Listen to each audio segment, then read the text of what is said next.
Fala pessoal, sejam bem-vindos a mais um vídeo. Hoje nós vamos voltar a falar de fundos imobiliários e nada melhor do que falar de um gigante de lajes corporativas, né? Um setor que está sofrendo muito desde a pandemia, que são os escritórios, por conta do movimento do home office, questão econômica que impacta muito as empresas, né? Aluguel de escritórios, que é o HGRE 11.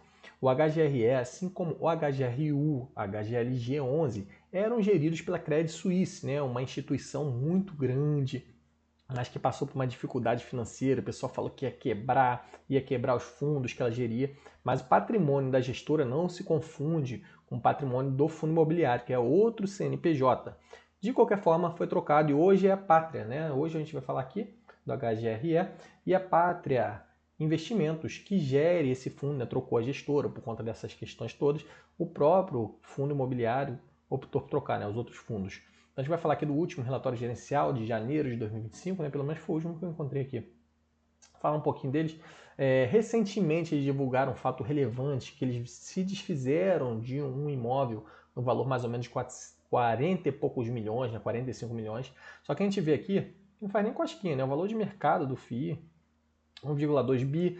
Normalmente o valor patrimonial, o patrimônio, os imóveis que o FII tem, é muito próximo do valor de mercado. Dificilmente o FII vai estar sendo negociado abaixo do patrimônio, porque os fundos imobiliários, diferente das ações, eles são muito lastreados em imóveis, né? Porque eles oferecem esses locais, né? Esses galpões, esses escritórios para aluguel. Então eles têm um lastro patrimonial muito grande, diferente de ações de empresas que normalmente são de software, são de produtos, são de serviços e não necessariamente tem uma propriedade. É claro que tem algumas que têm bastante propriedade, né? Uma Ambev da vida tem fábricas enormes.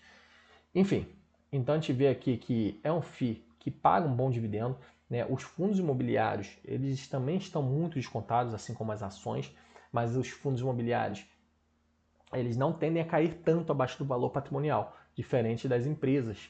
Eles têm normalmente alavancagens mais baixas, né, que seria o endividamento. Não é o mesmo endividamento que você pega num banco, mas é um tipo de endividamento. Como a questão da pandemia afetou muito o laje corporativo, a gente vê que a vacância física está por volta de 13%. Por isso, esses tipos de segmento, né, esses segmentos específicos, tanto aqui no Brasil como lá no exterior, têm sofrido ainda um bocado a cotação. E a vacância financeira, que é efetivamente o que pagam ou deixam de pagar, cerca de 9,4%. Então tem um espaço um pouquinho maior aí inocupado, que não está ocupado, porém o pagamento está superior a esse espaço vazio. Né? Então a gente vê que eles pagam bastante, tem um rendimento aí constante, tem um valor de mercado um pouquinho abaixo aí do valor patrimonial, cota do valor do mercado dele. Falei que dificilmente é negociado, mas nesse caso aí a gente está vendo, está com desconto. Que eles falam de algumas vendas que eles geraram lucro. É normal os fundos imobiliários venderem alguns ativos depois de um tempo, porque eles fazem a reciclagem, né? Eles vendem ativos antigos para comprar novos terrenos, para desenvolver novos imóveis ou até para comprar novos imóveis que estão mais modernos, que têm uma perspectiva futura mais vantajosa do que esses imóveis antigos. No caso do HGRE 11, ele vendeu um imóvel recentemente. Aqui ele está falando de outras aqui, a rescisão com a Armac, que é uma empresa de capital aberto, de veículos pesados. Enfim, isso daqui é um resumozinho, um comentário do gestor. Vamos passar aqui um pouquinho mais rápido. Aqui, sem entrar ainda nos gráficos, a gente vê que a receita dele costuma estar bem em linha. Todo fundo imobiliário é mais ou menos nessa linha de raciocínio. A receita ela não cai tanto. A gente vê que em janeiro foi até mais alto que em dezembro. Normalmente os fundos de varejo, as empresas de varejo vendem mais em dezembro. A gente vê que não foi o caso aí do HGRE, porque é um fundo de laje corporativa, completamente irrelevante essa questão de fim de ano. Não teve muito giro, por isso que não tem imposto a pagar. Tem um pouquinho de despesa financeira, mas não é tão alta, né? 500 e pouquinho mil por mês. No ano aí uma receita aí de 165 milhões, quase 166, uma despesa de 7 milhões. Despesa maior é despesa imobiliária, despesa operacional, despesa com as propriedades. Aqui eles mostram os gráficos, o que eles perderam com a questão da vacância. Essa vacância, é claro, que afeta o segmento de lajes corporativas, mas eu não acho que vai durar para sempre, tá, pessoal? Falar um pouquinho dos rendimentos, da receita de locação. Boa parte de locação, rendimentos imobiliários são com os investimentos. Deixa eu ver aqui, tem um pouquinho aí, dinheiro alocado, dinheiro em caixa, que eles sempre botam numa renda fixa. Pouco imposto de renda, mês a mês. Esse rendimento aqui do HGRE, normalmente, que eles estão pegando lá de 2009, né? Mas normalmente eles botam uma junção de ganho de capital, né? Se você tivesse rentabilidade, com os dividendos pagos, tá? Então normalmente a gente bota aqui essa rentabilidade, somando os dois. A gente vê que o IFIX também não está muito bem, é o que eu falei. Tanto o fundo imobiliário como as empresas vêm caindo, 3% aí e tal. A gente vê que o HGRE caiu até próximo do IFIX, um pouquinho mais. Nos últimos 12 meses sim, caiu bem mais. Enquanto o CDI está rendendo positivamente. Mas é nesses momentos que o investidor tem que saber discernir se é um bom ativo, se é uma boa empresa, se é um bom fundo, né? Por que eu estou investindo nele, qual é a probabilidade dele crescer daqui a um tempo, os meus proventos continuam subindo, continuam estáveis, porque às vezes a cotação está caindo, tá? Mas os proventos estão estáveis. A gente vê que o dividend yield hoje dele é 10%. Se a cotação subir, se o dividendo subir, o dividend yield vai ser muito maior que 10%. Então é nesses momentos que as pessoas fazem dinheiro, tá? A gente vê que tem uma linha aqui mostrando o CDI, ele vai seguindo uma linha reta. O HGRE caiu nesse momento aqui. Isso aqui no caso do ganho de capital. E o rendimento total, ganho de capital e dividendos. A gente vê que só nesse momento que ele começou a cair. 2020 também sofreu, mas não estava tão ruim. Hoje está pior que a pandemia, né? Pelo menos a valorização dos ativos, queda. A gente vê que está pior que a pandemia. Aqui o volume financeiro, ele é bem negociado, tem bastante cotista. Isso daqui não é um problema de liquidez. Tem bastante patrimônio, né? 1,8 bi. A gente viu lá que a cota de valor de mercado está inferior ao patrimônio, né? O foco, basicamente, é em imóveis. Todo FII ele pode investir em outra parte que não seja o segmento dele. Então, se ele é o segmento de laje corporativa, ele tem que investir boa parte, pelo menos 90% aí, 80%, depende do regulamento de cada FII, em lajes corporativas, em imóveis físicos. Mas a gente vê que ele investe um pouquinho em outros FIIs, um pouquinho em papéis, bota um dinheiro em renda fixa, isso daqui rende um resultado financeiro positivo para eles, eles têm umas parcelas a receber e algumas aquisições aí de compra de propriedades também. Algumas vendas bem pequenininhas que eles fizeram e algumas aquisições.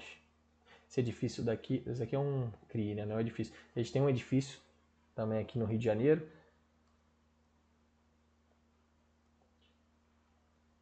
Lá em Botafogo. Mostrando a vacância financeira. Já esteve bem pior. Inclusive ano passado. Eu não lembrava que estava tão alto assim não. Mas eu acho que a gente fez análise ano passado aqui no Prêmio. Na área de investimento fechado. Salvo engano. Eu até falei, ó, tá alto aqui, mas a tendência é reduzir, porque ele é um FII de alta qualidade, a gente analisou os inquilinos, a tendência é reduzir, a gente viu que reduziu bem. Então, eles estão numa tendência de melhora.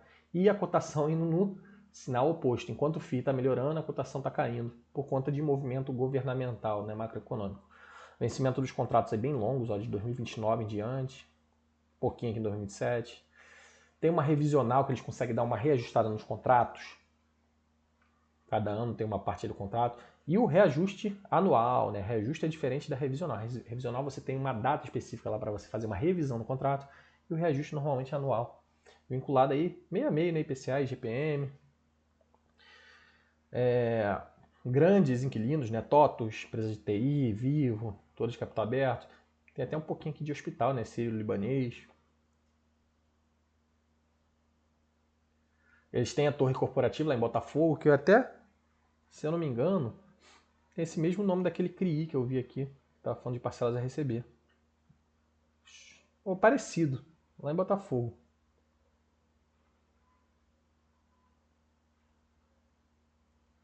Os ativos imobiliários deles tá bem concentrado aqui em São Paulo, né? São Paulo é o maior PIB do Brasil, então isso não tem grande problema. Os contratos são típicos, ou seja, se o inquilino quiser romper um contrato, ele pode romper, ele não precisa pagar todo o valor cheio do contrato, diferente do atípico, mas tem uma multa para sair do contrato se ele não ficar o período todo que ele tinha estipulado inicialmente. Mas normalmente são inquilinos de alta qualidade, como eu falei, né? TOTVS e Vivo aqui, mais de 50% os dois. Então já dá uma previsibilidade bastante séria nesses contratos. A alavancagem deles, eles vêm reduzindo já há um bom tempo. Aqui não está mostrando os gráficos do passado e a tendência é continuar reduzindo, eles querem zerar essa alavancagem. A gente viu que não pesa tanto, né? Cerca de 7 milhões por ano, numa receita de quase 170 milhões, é bem pouquinho, menos de 10%. Mas quanto mais eles otimizarem aqui, ainda mais nesse momento de dificuldade de valorização do FII, acho que é melhor para o cotista. Que o CRI, né, do Shukri Zaidan, essa amortização que eles querem fazer. E aqui mais alguns eventos. Esse Shukri Zaidan aqui em São Paulo. Pensei que era no Rio de Janeiro. Rio de Janeiro é teleporto. É um prédio aí que a prefeitura tem uma participação grande. Uma vacância bem alta lá. Problema, olha que curiosidade, né? Que surpreendente. No Rio de Janeiro é o principal problema. Apesar que tem aqui em Porto Alegre também uma vacância bem alta. Aqui em Barueri. Então esse foi o vídeo aí do HGRE11, um vídeo mais dinâmico para a gente olhar os principais fatores do FII. Espero que eu possa ter trazido aí essas informações para você de uma maneira mais clara, de uma maneira mais dinâmica, mais rápida. Se vocês tiverem interesse no nosso serviço de análise, inclusive do Valuation do HGRE11, o link vai estar na descrição do vídeo. Se quiser também esclarecer alguma dúvida, tem o meu Instagram e tem o Instagram do Abinael Machado, que é o meu sócio nessa parceria na nossa plataforma. Forte abraço a todos.